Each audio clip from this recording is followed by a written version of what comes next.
पिछला जो वीडियो हम आपके लिए जेईई मेंस 2024 से रिलेटेड लेके आए थे, उसमें हमने डिस्कस किया था कि जो भी अब आपके पास बचे हुए दिन हैं, उसमें किस तरीके से आप अपने मार्क्स को एक अच्छा खासा बूस्ट दे सकते हो। लेकिन उसी वीडियो के कमेंट सेक्शन में हमें कुछ ऐसे स्टूडेंट्स दिखे जो कि ये चीज बोल रहे थे कि भैया अभी तो हमारी जीरो प्रिपरेशन है, हमने पढ़ना ही स्टार्ट नहीं किया था, तो अब हम जो है क्या कर सकते हैं। और आप में से हो सकता है कई सारे स्टूडेंट्स की सेम सिचुएशन हो कि भाई अभी तो कुछ भी नहीं पढ़ा है, समझ में ही नहीं आ रहा है कि अब आगे क्या करें, क्या एग्जाम देने ही नहीं जाना चाहिए, सीधे सेकंड अटेम्प्ट को ही टारगेट करना चाहिए। ये सारे विचार आपके भी दिमाग में आ रहे होंगे। तो यहाँ पे यार एक चीज मैं सबसे पहले आपको समझा दूं, ये जो जीरो प्रिपरेशन कहते हो, इतना इजी नहीं है ये जीरो मार्क्स लाना, है ना। अगर आप सोच रहे हो कि एक ऐसी कॉम्पिटिटिव एग्जाम जिसमें आपको पेपर में 3 घंटे मिलेंगे और आप सोचो कि भाई जाके सीधा जीरो ले आएंगे, नहीं हो पाता है। उसके वो भी मतलब जीरो मार्क्स लाना भी एक कला हो जाती है। तो यहाँ पे अगर आपकी थोड़ी बहुत भी बोर्ड्स की प्रिपरेशन है, ठीक है, क्लास 12 के लिए आप पढ़ते हो और थोड़े बहुत आपको बेसिक फॉर्मूलेस भी अगर पता है ना, और आप एग्जाम देने अभी मैं आपको बिठा दूं तो 50 से 60 नंबर आराम से ले आओगे। ये कोई बहुत बड़ा स्कोर नहीं है, काफी सारे स्टूडेंट्स इस स्कोर तक पहुंच जाते हैं। कुछ स्टूडेंट्स तो यहाँ पे 2 साल की प्रिपरेशन भी कर लेते, उसके बाद भी इसी स्कोर तक पहुंच पाते। और कुछ स्टूडेंट्स मैंने ऐसे भी देखे कि भाई बिना कुछ पढ़े गए, सिंपल स्कूल की प्रिपरेशन तो भी इस स्कोर से ज्यादा ले आ रहे। तो ये चीज यही मैं आपको बताना चाहता हूं कि जीरो प्रिपरेशन जैसा कुछ नहीं होता कि भाई जीरो प्रिपरेशन है तो जीरो मार्क्स ही आएंगे। ये जो एक बेसिक नॉलेज होता है ना, वो आपको स्कोर तक पहुंचा सकता है। लेकिन इस स्कोर से जो है अपन को बूस्ट करते हुए एक डिसेंट स्कोर तक पहुंचना है, लेट्स से 150 के आसपास, जहां पे आपको एक डिसेंट एनआईटी मिल सकता है। तो क्या वो ये चीज जो है पॉसिबल है इस गिवन टाइम के अंदर, तो वो चीज हम इस वीडियो में देखने वाले। अब देखिए यहाँ पे अगर अपन थोड़ा सा भी रीसेंट ईयर्स के पेपर का एनालिसिस करें ना, तो कुछ चीजें आपको बहुत अच्छे से क्लियर हो जाएगी कि जो आपका फिजिक्स सेक्शन है वो इजी टू मॉडरेट के आसपास आ रहा है। भाई मतलब यहाँ पे ये हो रहा है कि 80 से 90 मार्क्स के आसपास जो है तब जाके आपके 99 परसेंटाइल बन रहे हैं। मतलब देख रहे हो कितनी कंपटीशन है, कितना पेपर इजी आ रहा है कि स्टूडेंट्स जो है ज्यादातर 50-60 के ऊपर आराम से एग्जाम के अंदर ले आ रहे फिजिक्स के अंदर। फिर केमिस्ट्री में बात करें तो भाई ये थोड़ा सा आपका मॉडरेट से कम ही है, लेकिन कुछ क्वेश्चंस होते हैं जो कि थोड़े से नए टाइप के हो जाते हैं या फिर ट्रिकी काइंड ऑफ हो जाते हैं, तो इसको थोड़ा सा हम जो है बिट मॉडरेट साइड कह सकते हैं। फिर मैथ्स की बात कर ले तो भाई ये स्टूडेंट्स को जो है ज्यादातर मॉडरेट टू डिफिकल्ट लग रहा है। स्पेशली 2022 और 2023 के पेपर्स उठा के देखो तो कुछ तो जो है आपके मल्टी कॉन्सेप्ट्स मिक्स होते हैं जो कि एडवांस में पूछे जाते हैं, तो उस टाइप के भी क्वेश्चन डाल दिए। फिर भी हम कहेंगे मैथ्स में कुछ इजी भी आते हैं जिसके थ्रू आप कम से कम एक डिसेंट स्कोर लाके एक अच्छे परसेंटाइल ला सकते हो। तो ओवरऑल जो है हमें कहानी इसके आसपास दिख रही है। तो अब हमारे पास जो यहाँ पे दिन बचे हुए उसमें इसी एनालिसिस के बेसिस पे जो है हमें अपनी स्ट्रेटजी तैयार करनी चाहिए। तो यहाँ पे जिनकी भी कोई खास प्रिपरेशन नहीं है वो इस स्ट्रेटजी को ध्यान से सुने। हमने जो है आपके लिए 3 फेज में इस स्टडी का जो आपके पास टाइम बचा है उसको डिवाइड किया है। तो ये 3 फेज स्टडी सिस्टम किस तरीके से काम करेगा। फेज 1 जो है अपन डिवाइड कर रहे हैं अभी 15 दिसंबर से लेकर 31 दिसंबर तक। फिर जो फेज 2 है वो अपन डिवाइड कर रहे हैं 1 जनवरी से लेकर 10 जनवरी तक। एंड फेज 3 जो है अपन डिवाइड कर रहे हैं यहाँ पे 11 जनवरी से लेकर 20 जनवरी तक। तो इन 3 फेजेस में जो है अपन को अपने सिलेबस को टारगेट करना है। कौन से ऐसे चैप्टर्स है जो कि अगर आपने ज्यादा नहीं भी पढ़ा था तो अभी के टाइम पे कंप्लीट कर सकते हो, क्या क्या चीजें आपको जो है यहाँ पे देखनी है वो चीज देखेंगे। और जो कुछ इंपॉर्टेंट चीजें जैसे कि मॉक टेस्ट देना भी जरूरी है, तो वो किस फेज में देना चाहिए वो डिस्कस करने वाले। तो ध्यान से वीडियो में जो है बने रहिएगा। अब सबसे पहली चीज अपन फेज 1 पे चलते हैं जो कि हमारा 15 दिसंबर से लेकर 31 दिसंबर तक। तो इसमें जो है फिजिक्स में हमारा टारगेट यहाँ पे होना चाहिए सबसे हाई वेटेड चैप्टर्स। और साथ ही साथ ये भी ध्यान रखो ना कि अभी जो है बोर्ड के पेपर्स आने वाले स्पेशली क्लास 12 वालों के, तो भाई मॉडर्न फिजिक्स आपका पूछा जाएगा तो वो अच्छे से कर लो। फिर इलेक्ट्रोस्टैटिक्स हो गया वो भी जो है पूछा जाएगा तो वो अच्छे से कर लो। करंट इलेक्ट्रिसिटी पूछा जाएगा तो वो भी अच्छे से कर लो।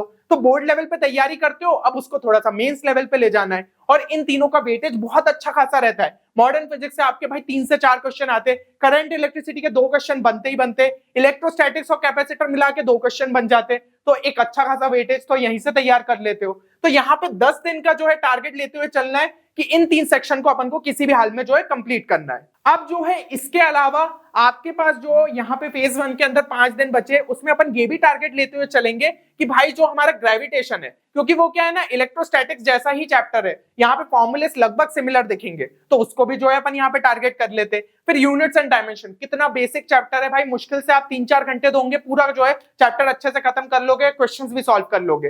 फिर यहाँ पे काइनेमेटिक्स हो गया, ये भी जो है बहुत ज्यादा टफ चैप्टर नहीं है। तो ऐसे कुछ चैप्टर्स भी जो है अपन साथ साथ कर सकते हैं और इसके लिए जो है 5 दिन का टाइम ले रहे। अब ये 10 दिन और 5 दिन लिखे, इसका मतलब ये नहीं कि पूरा पूरा टाइम जो है इसको देना है, क्योंकि 5 दिन में भाई क्या सिर्फ यही चैप्टर्स करोगे? नहीं, केमिस्ट्री के लिए भी जो है इसी टाइम के अंदर अपन को थोड़े चैप्टर्स यहाँ पे तैयार करने होंगे। अब इससे पहले कि यार हम जो है यहाँ पे केमिस्ट्री में बढ़े, एक चीज यहाँ पे बता दूं कि फिजिक्स में आपको जो है किन चीजों का ध्यान रखना है, तो एससीवी और पीवाईक्यूज जो है अपन साथ साथ करना पड़ेगा। ठीक है, एससीवी जो है आप थ्योरी के लिए यहाँ पे देखो, क्योंकि भाई सोर्स भी अगर आपको पता रहेगा तो आप ज्यादा कंफ्यूज नहीं होंगे। और साथ साथ जो है पीवाईक्यूज क्या करना है, 2022 एंड 2023 के यहाँ पे लगा लो, जितने जो है खुद से सॉल्व हो जाए बढ़िया है, लेकिन टाइम फ्रेम के अंदर करना है। तो बाकी का जो है सिंपली यहाँ पे देख लो कि किस तरीके से सॉल्यूशन निकला है। अगर सिमिलर टाइप के क्वेश्चन है तो उनको स्किप करके देख सकते हो कि हाँ भाई इस टाइप का क्वेश्चन तो मैं ऑलरेडी सॉल्व कर चुका था। तो थोड़ी स्मार्टनेस दिखाते हुए वेराइटी ऑफ क्वेश्चंस यहाँ पे सॉल्व करते जाना। फिर यही चीज जो है अपन को यहाँ पे इन 3 चैप्टर्स के लिए करना है। अब देखो इसके लिए अगर आपको टाइम लग रहा है कि ऐसे भाई एससीबी से उठाएंगे, ज्यादा टाइम लग रहा है, तो इन तीनों को जो है वन शॉट से भी कंप्लीट कर सकते हो। छोटे छोटे वन शॉट उठाना, क्योंकि चैप्टर ज्यादा बड़े नहीं है, तो इनको वन शॉट से करे, फॉर्मूलेस को यहाँ पे समझा और सीधे पीवाईक्यूज पे जाके जुट गए। तो इस तरीके से ये सारे चैप्टर्स आपके हो जाने चाहिए। अब बात कर लेते हैं यहाँ पे केमिस्ट्री की। तो केमिस्ट्री में जो है जीओसी सबसे ज्यादा वेटेज कैरी करता है, तो उसको जो है अपन सबसे ज्यादा यहाँ पे टारगेट करेंगे। फिर आपका केमिकल बॉन्डिंग हो गया, इसका वेटेज भी जो है इस साल हमें बढ़ता हुआ देखने को मिल सकता है, क्योंकि केमिस्ट्री से बहुत सारा पोर्शन हटा है। एंड कोऑर्डिनेशन कंपाउंड, तो ये 3 जो है हाई वेटेज चैप्टर्स को यहाँ पे टारगेट करना है फेज 1 के अंदर। फिर जो है अपन छोटे चैप्टर्स में बात करें, बायोमोलिक्यूल्स, जो कि एक अकेला चैप्टर बच गया अपन का थ्योरेटिकल में ऑर्गेनिक केमिस्ट्री में देखे, केमिस्ट्री इन एवरीडे लाइफ चला गया, पॉलीमर्स चला गया, तो भाई इसको जो है अच्छे से टारगेट कर लो। पीरियोडिसिटी, क्योंकि भाई इनऑर्गेनिक में आपका जो है यहाँ पे पी ब्लॉक अच्छा खासा हट गया है, एस ब्लॉक हट गया, हाइड्रोजन हट गया, तो इस चैप्टर का थोड़ा वेटेज अपन को बढ़ता हुआ दिखेगा। मिक्स टाइप चीजें, तो इसको टारगेट कर लेते। रिडॉक्स रिएक्शन बहुत ही छोटा चैप्टर है, एक हाथ क्वेश्चन फंस गया तो हमारी किस्मत है और अपन जो है इजीली इसको सही कर देंगे। तो इन सारे चैप्टर्स को आप टारगेट कर सकते हो। इसके लिए भी जो है 5 दिन का टारगेट लेके चलो, उसका जो है 10 दिन का। तो यहाँ पे फिजिक्स एंड केमिस्ट्री को जो है इस तरीके से डिवाइड किया है। अब फेज 1 में जो है अपन को मैथ्स नहीं करना है, क्योंकि अपन देख रहे हैं मैथ्स यहाँ पे डिफिकल्ट आ रहा है, तो टारगेट यही रहना चाहिए कि फिजिक्स और केमिस्ट्री के ये चैप्टर्स अपने जो है यहाँ पे खत्म हो जाए। लेकिन अगर कोई स्टूडेंट ऐसा है जिसको भाई मैथ्स में बहुत ही ज्यादा डिफिकल्टी और उसको लग रहा है कि थोड़े बहुत नंबर भी एटलीस्ट ले आए, खुद के दम पे चीजें नहीं हो पाएगी, तो यहाँ पे जो है हमने आपके लिए स्मार्ट कोर्स लॉन्च किया है, जो कि आपको एक डिसेंट सा स्कोर दिला दे। ठीक है, और सेकंड अटेम्प्ट तक तो आप उसको और अच्छा खासा बूस्ट कर सकते हो। तो आप जो है हमारे यहाँ पे स्मार्ट कोर्स को जरूर चेक कर सकते हैं। जेईई मेंस का पूरा प्रोसीजर आपको यहाँ पे दिया है कि किस तरीके से कोर्स के अंदर एनरोल करना है। एंड इस पे जो है अभी एक स्पेशल डिस्काउंट कूपन कोड चल रहा है, जो कि आपको डिस्क्रिप्शन में देखने को मिल सकता है। तो कोर्स जो है आपको काफी ज्यादा अफोर्डेबल कॉस्ट में एंड आपके सेकंड अटेम्प्ट तक वैलिड रहेगा। फिर भी कोर्स रिलेटेड कोई भी डाउट है अगर आपको, तो इस नंबर पे जो है आप कॉल भी कर सकते हो। एंड यहाँ पे जो है अगर कोर्स के बारे में डिटेल्स जाननी है तो उसकी वीडियो भी जो है आपको डिस्क्रिप्शन में यहाँ पे देखने को मिल जाएगी। अब यहाँ पे हम जो है चलते हैं नेक्स्ट चीज पे। नेक्स्ट जो हमारा फेस है वो है 1 जनवरी से लेकर 10 जनवरी तक। तो इसमें जो है अपन फिजिक्स एंड केमिस्ट्री के कुछ चैप्टर्स को यहाँ पे टारगेट करने वाले। सबसे पहले फिजिक्स में बात करें तो भाई हीट और केटीजी को जो है हम टारगेट करेंगे, है ना, और साथ ही साथ थर्मोडायनेमिक्स, मतलब हीट एंड थर्मोडायनेमिक्स पूरे पोर्शन को टारगेट करेंगे। यहाँ पे उसके ज्यादा जो है अपन को क्वेश्चंस देखने को मिल सकते हैं। अब ये चैप्टर्स मैंने इस हिसाब से उठाए हैं कि यहाँ पे जैसे थर्मोडायनेमिक्स है तो अपन केमिस्ट्री में यहाँ पे थर्मोकेमिस्ट्री कर लेते हैं।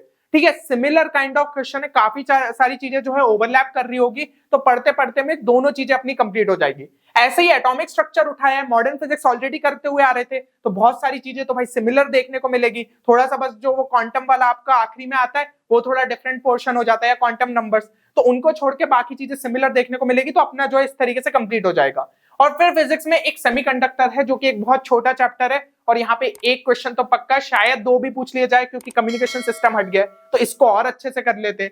और केमिकल काइनेटिक्स जो है ये भी इजी चैप्टर है केमिस्ट्री का, तो इसको अपन टारगेट कर लेते। वैसे तो मॉडर्न फिजिक्स में जो है अपना यहाँ पे हाफ लाइफ वाला कॉन्सेप्ट पहले होता था, अब लेकिन हटा दिया रेडियो एक्टिविटी, तो उसको अगर छोड़ दे तो यहाँ पे तो क्वेश्चन पूछे जाने के चांसेस है, तो इस चैप्टर को अपन को करके जाना चाहिए। इसके लिए आप क्या कर सकते हो, दोनों के लिए ही एनसीईआरटी और पीवाईक्यूज कर लो, काफी है। ठीक है ना, एनसीईआरटी में अच्छे से जो है इनकी भी चीजें दी है फिजिक्स में, और केमिस्ट्री में तो एनसीईआरटी को ही टारगेट करना है, तो ये चीजें आपकी खत्म हो जाएगी। और पीवाईक्यूज 2023 के एटलीस्ट लगा लो, तो हमारा जो है यहाँ पे थोड़ा काम बन जाएगा।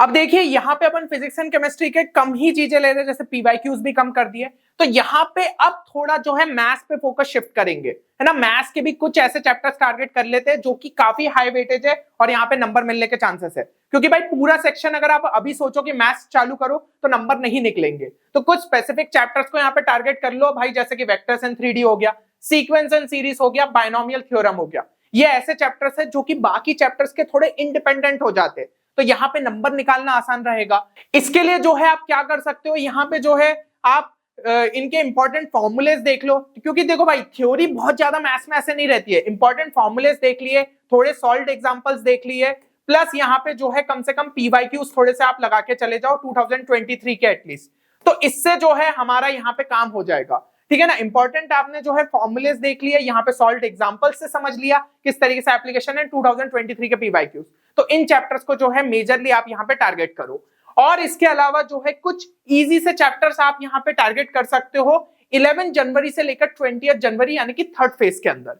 तो इसमें अब जो है मैथ्स के कंटिन्यूएशन में कुछ और चैप्टर्स पे अपन टारगेट करेंगे, जैसे कि आपका हो गया स्टैटिस्टिक्स, ठीक है, इजी सा चैप्टर है, बहुत कम टाइम के अंदर कर सकते हो। एरिया अंडर द कर्व्स, ये भी बहुत छोटा चैप्टर है, डेफिनेट इंटीग्रल की कुछ छोटी मोटी चीजें समझ जाओगे तो उसके बाद एरिया अंडर द कर्व्स बहुत इजी चैप्टर रहेगा। अगर एक एक क्वेश्चन अपन एक्सपेक्ट कर ले तो भाई यहाँ पे नंबर अच्छे खासे मिलने चालू हो जाएंगे। फिर डिफरेंशियल इक्वेशन हो गया जहां पे 1 से 2 क्वेश्चन पूछे जा सकते हैं, और ये भी लगभग इंडिपेंडेंट चैप्टर हो जाता है थोड़ा, तो यहाँ पे अपन को जो है इनको टारगेट करना है। इसमें भी जो है पीवाईक्यूज थोड़े से प्रैक्टिस कर लेना एंड इंपॉर्टेंट फॉर्मुलेस यहाँ पे देख लेना। अब इसके अलावा जो थर्ड फेज में हमें चीज को टारगेट करना है वो ये है कि अब फिजिक्स के जितने भी आपके रिमेनिंग चैप्टर्स है उनके फॉर्मुलेस को हम यहाँ पे टारगेट करें, तो कम से कम यहाँ पे अपना जो है स्कोर बूस्ट होने के चांसेस रहेंगे, क्योंकि काफी सारे जो है आपके यहाँ पे क्वेश्चंस ऐसे देखने को मिलते हैं फिजिक्स में 30 to 40% फॉर्मूला बेस्ड आते हैं, ठीक है। तो इतने अगर अपन जो है यहाँ पे फॉर्मुलेस पढ़ के जाएंगे, पीवाईक्यूज देख के जाएंगे, तो चांसेस है कि वो क्वेश्चन भी शायद हमसे बन जाए। इसमें से भाई मानो ये जितने क्वेश्चन आ रहे हैं उसमें से अगर 60% भी बन गए तो एक अच्छा स्कोर निकल आएगा। फिर यहाँ पे केमिस्ट्री में बात करें तो ऑर्गेनिक केमिस्ट्री में जितनी नेम रिएक्शंस है उनको देख के जाओ, एक आध क्वेश्चन आने के चांस रहता है। फिर फंक्शनल ग्रुप जितने टेस्ट है उनको देख के जाओ, इनऑर्गेनिक केमिस्ट्री में जितनी रिएक्शन है उनको अच्छे से देख के जाओ, फिजिकल केमिस्ट्री के जो फॉर्मूलेस है उनको अच्छे से करके चले जाओ। तो ये सारी चीजें भी जो है आप इस फेज 3 में टारगेट करो, क्योंकि फेज 3 में अपन मैथ्स में बहुत छोटे छोटे चैप्टर उठा रहे तो टाइम अपन को मिलेगा, तो इनको जो है आप टारगेट कर सकते हो। मैथ्स में जितने भी रिमेनिंग चैप्टर के फॉर्मूलेस है उनको टारगेट करना है। तो ये चीजें आपने कर ली। अब इनके लिए आप समझ रहे हो कि टाइम कम कम लगेगा, ये तो भाई 2 से 3 दिन का काम है और पिछला वाला भी 2-1 दिन का काम है। तो जो बचा हुआ टाइम है उसमें हमें क्या करना है, तो बचे हुए टाइम में आपको जो है एवरी ऑल्टरनेट डे कम से कम एक मॉक टेस्ट लगाना है, ठीक है। देखो जितना सिलेबस करके जा रहे हो कम से कम ये तो देखो कि उनके क्वेश्चंस एटलीस्ट बन रहे कि नहीं, तो आपका कॉन्फिडेंस बूस्ट होगा। और पीवाईक्यूज प्रैक्टिस कर रहे हो तो कहीं ना कहीं मॉक टेस्ट के क्वेश्चन जरूर से यहाँ पे बनेंगे। और क्या करना है कि भाई देखो पीवाईक्यूज आप इन सेट चैप्टर्स के कर रहे हो, इसके अलावा जितने भी आपके जो है दूसरे चैप्टर्स के भी क्वेश्चन पूछे गए थे एटलीस्ट 20-23 शिफ्ट्स के सारे देख के चले जाना। कोई भी सिमिलर काइंड का क्वेश्चन फंस गया और अगर आपको एप्लीकेशन उसका क्वेश्चन के थ्रू क्लियर हो गया था तो आप उस क्वेश्चन को जो है यहाँ पे अटेम्प्ट कर पाओगे।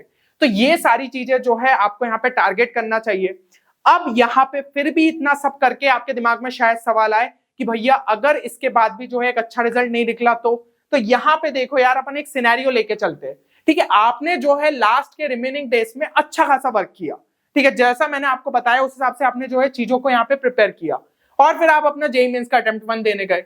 फिर मान लो कि आपका अटेम्प्ट अच्छा चला गया तो चांसेस आपके बढ़ जाएंगे कि कहीं ना कहीं आपको जो है एक अच्छा एनआईटी यहाँ पे मिल जाए, ठीक है, और जो एक थोड़ी डिसेंट ब्रांच में मिल गई तो आपका काम बन जाएगा। लेकिन लेट्स से कि आप उतना अच्छा यहाँ पे जो है स्कोर नहीं कर पाते हो, फिर भी आप जो है सेकेंड अटेम्प्ट के लिए यहाँ पे एक अच्छा फाउंडेशन तैयार कर लोगे। आपको पता रहेगा कि मैं हाई वेटेड चैप्टर्स तो एटलीस्ट हो गए, तो जो बचा हुआ आपके पास यहाँ पे टाइम रहेगा, दोनों के बीच का जो गैप रहेगा उसको अच्छे से यूटिलाइज करना बाकी चैप्टर्स को करने के लिए। और अगर उन चैप्टर्स में भी आपने जो है पेपर में गलती करी तो उनको और ज्यादा स्ट्रेंथन कर लेना, क्योंकि ये तो हाई वेटेड चैप्टर्स है, हमेशा वैसे के वैसे ही बने रहेंगे और बोर्ड्स के टाइम पे भी ये चीज आपको हेल्प करेगी अगर आप क्लास 12 के स्टूडेंट है। तो ये सारी चीजों को जो है आपको जरूर से यहाँ पे करके जाना चाहिए।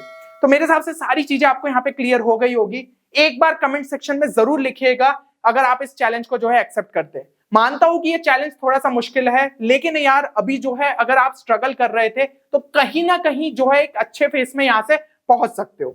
चलिए, तो उम्मीद करता हूं कि वीडियो आप सभी के लिए बेनिफिशियल रहेगा। कमेंट सेक्शन में जरूर लिखिएगा चैलेंज एक्सेप्टेड अगर आप इस चैलेंज को जो है एक्सेप्ट करते हैं।